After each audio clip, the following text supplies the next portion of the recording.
Welcome back the vision classes bye Ajay sir में आप सभी का एक बार फिर से स्वागत है और मैं आपका अजय सर आपके चैनल पर फिर से एक बार उपस्थित हूं। एक ऐसे कंटेंट लेकर जो आप सभी को कई दिनों से इंतजार था कि आखिर जो रेलवे एनटीपीसी सीबीटी सीबीटी 1 का जो कट ऑफ रहेगा वो क्या रहेगा। आप सभी ने फेज 1, फेज 2, फेज 3, 7 तक आपने एग्जाम दिया और एग्जाम देने के बाद हर कैंडिडेट के मन में यह ऊहापोह हमेशा बना रहता है कि आखिर हमारा स्कोर क्या होगा, कट ऑफ मार्क्स क्या होगा, क्या हम सेफ हैं या नहीं हैं। तो आज हमने क्या किया है कि कोशिश किया है कि आपका कट ऑफ कितना बनेगा, कितने तक रहेगा, इसको हमने लगभग कुछ आकलन करके हमने क्या किया है कि निकाला है। तो आइए हम देखते हैं कि सबसे पहले कि जो रेलवे एनटीपीसी का आयोजन किया गया तो उसमें लगभग 1,25,00,000 अभ्यर्थियों ने फॉर्म को अप्लाई किया। जब 1,25,00,000 अभ्यर्थियों की संख्या थी तो अब बात रह जाती है कि उसके अनुरूप क्या वैकेंसी भी थी। तो मेरे जानने के अनुसार वैकेंसी भी ठीक ठाक है, आपके लिए अच्छा है। लेकिन जहां तक अगर हम देखें कैंडिडेट की बात देखें तो कैंडिडेटों की संख्या जिस तरह से 1,25,00,000 की है तो वह बहुत ही ज्यादा हो जाता है। और इसमें जहां पर करोड़ों लाखों उम्मीदवार अगर हों तो वहां पर कट ऑफ अपने आप को सेटिस्फाइड कर लेना बहुत ही मुश्किल हो जाता है कि आखिर हम सेफ हैं या नहीं, हम सुरक्षित हैं या नहीं, इस बार मेरा जॉब लग रहा है कि नहीं, या सेकेंड फेज में हम जा सकते हैं कि नहीं। तो एक तो हमने देखा कि 1,25,00,000 आवेदन डाले गए, लेकिन सबसे ज्यादा आपको बेनिफिट होने वाला है क्या, तो लगभग 45 से लेकर 50% अभ्यर्थी ही क्या हुए हैं कि इस रेलवे एनटीपीसी के एग्जाम में भाग ले पाए हैं। मतलब समझ लें कि 50 से 55% ऐसे कैंडिडेटों की संख्या रही है जो क्या हुए कि वहां पर वो एग्जाम देने ही नहीं गए, यानी उन्होंने एग्जाम छोड़ दिया।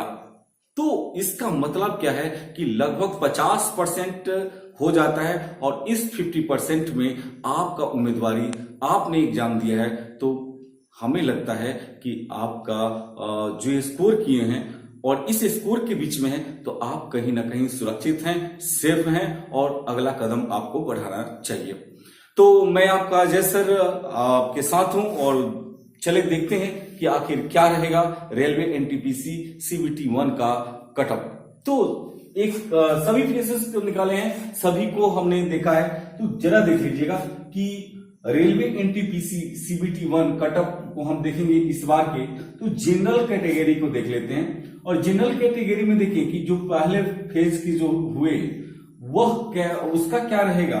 तो जनरल में अगर देखिएगा कि 67 से 70 यानी 67 से 70 के बीच में जिन अभ्यर्थियों का मार्क्स है तो समझ लीजिए कि वह बिल्कुल सुरक्षित है, वह बिल्कुल सेफ जोन में है। ठीक है। इसके बाद ओबीसी की बात कर लें तो ओबीसी को अगर देखें कि 65 से 68 के बीच में अगर इनका अंक है तो समझ लें कि ये भी बिल्कुल सेफ है, सुरक्षित है। ईडब्ल्यूएस को देखिएगा कि इस समय ईडब्ल्यूएस का बहुत ही बढ़िया चल रहा है। तो ईडब्ल्यूएस में जो भी लोग अभ्यर्थी हैं, जो भी कैंडिडेट हैं, तो वह अगर 60 से 62 अंक अगर उन्होंने किया है, 60 से 62 के बीच में अगर है तो वो बिल्कुल सेफ हैं, सुरक्षित हैं।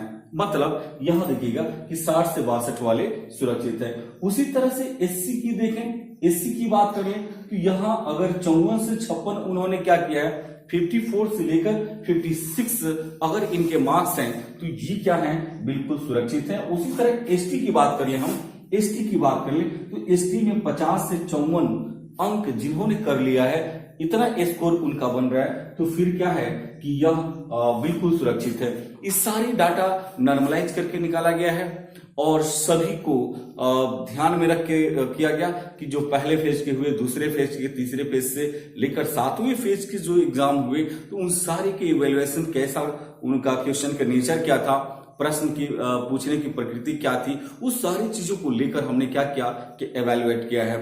तो हमें लग रहा है कि बिल्कुल इससे दाएं बाएं नहीं होना चाहिए और शायद होगा भी नहीं। इसके बाद ये तो प्रथम फेज की हमने बात की कि जिन लोगों ने प्रथम फेज में एग्जाम दिया होगा और इस कैटेगरी के लोग हैं तो इतने में है अगर तो वो बिल्कुल सुरक्षित हैं, बिल्कुल सेफ हैं।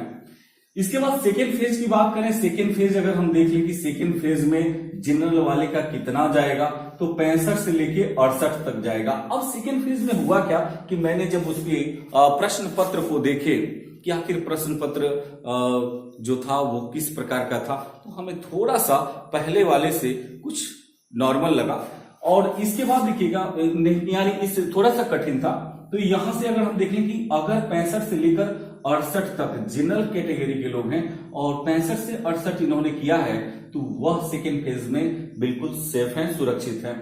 उसी तरह ओबीसी की बात कर लें, सेकेंड फेज वाले अगर 62 से 65 स्कोर किए हैं ओबीसी वाले तो वो भी एकदम सेफ हैं, सुरक्षित हैं।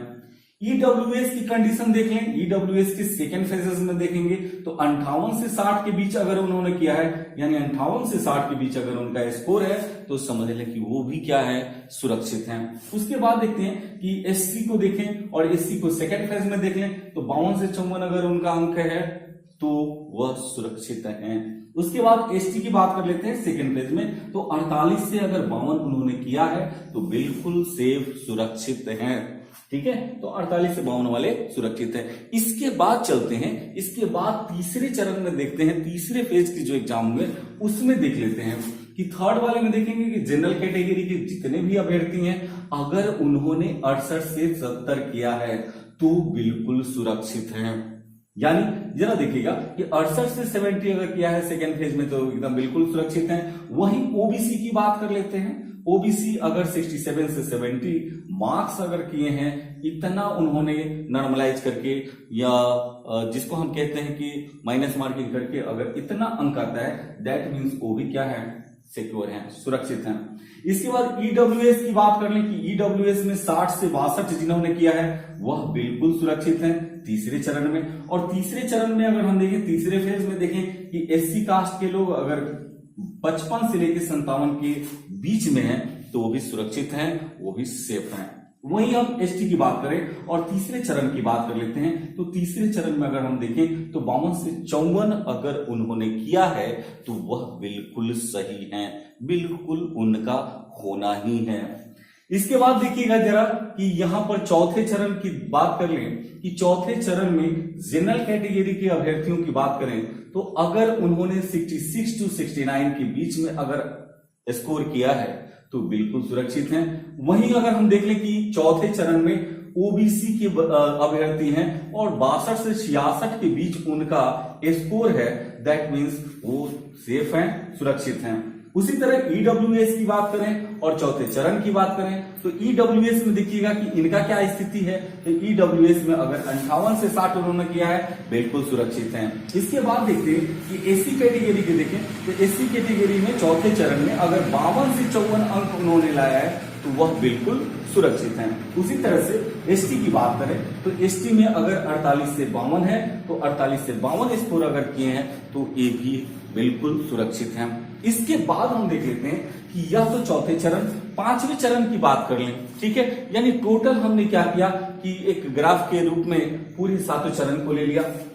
इसके बाद जनरल कैटेगरी के देखें पांचवें चरण में अगर उन्होंने 70 से 72 इतने के बीच हैं तो वह बिल्कुल सेफ हैं, सुरक्षित हैं, उनको डरने की जरूरत नहीं है बल्कि आगे की रणनीति बना लेनी है। ठीक है, इसके बाद ओडब्ल्यूबीसी की देखें, ओबीसी की बात करें तो यह पांचवें चरण में कितना अगर 68 से 70 के बीच में तो वह सेफ हैं, सुरक्षित हैं।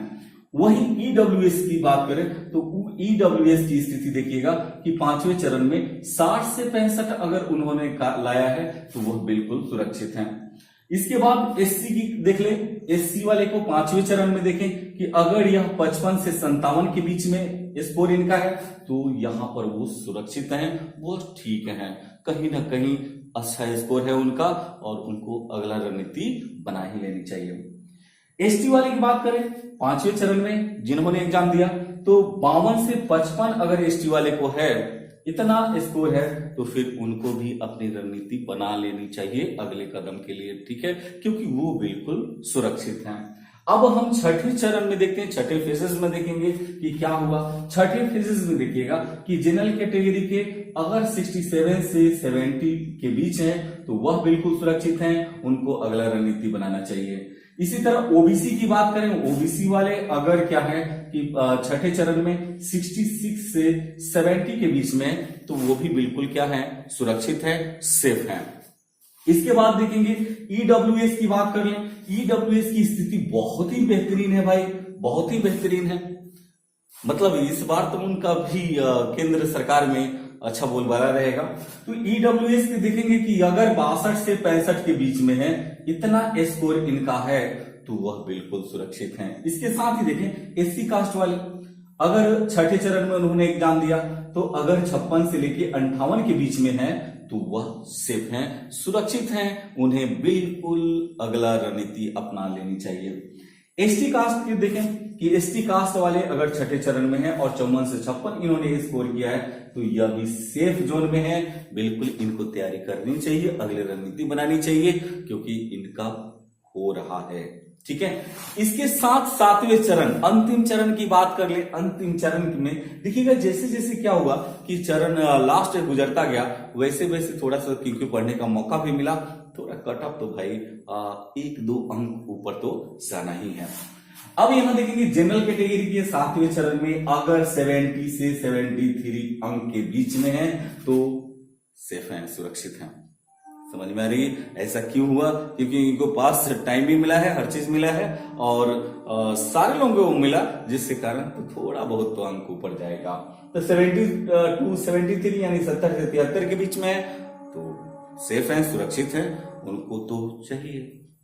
इसके बाद देखिएगा कि ओबीसी की बात करें, ओबीसी 64 से 70 के बीच में अगर है तो और सातवें चरण में है तो इनको भी सेफ जोन में है और इनको भी अगला रणनीति अपना लेनी चाहिए। इसके बाद ईडब्ल्यूएस की बात करें, ईडब्ल्यूएस की, और ईडब्ल्यूएस में सातवें चरण में देखते हैं कि ईडब्ल्यूएस की कंडीशन क्या है। यहां पर देखिएगा कि 59 से 64 यानी 59 से 64 के बीच हैं, थोड़ा सा केयर कर लीजिएगा कि 59 से 64 के बीच हैं तो यह बिल्कुल सेफ हैं, सुरक्षित हैं और इस बार वो एनटीपीसी सीबीटी 1 क्वालिफाई कर रहे हैं। ठीक है। इसके बाद देखिएगा एससी कास्ट के देखें और सातवें चरण में देखें तो 57 से 59 यानी 57 to 59 अंक ला रहे हैं तो समझ लें कि ये भी सुरक्षित हैं। और लास्ट में देखेंगे कि एसटी कास्ट के लोग, एसटी कास्ट के अभ्यर्थी अगर हैं और उन्होंने क्या सातवें चरण में एग्जाम दिया है तो उनका 55 से अगर 57 के बीच में आ रहा है तो उन्हें रुकना नहीं चाहिए, उन्हें रुकने की आवश्यकता नहीं है, और एफर्ट लगा दें, मतलब उनका होना ही है, तय है। ठीक है।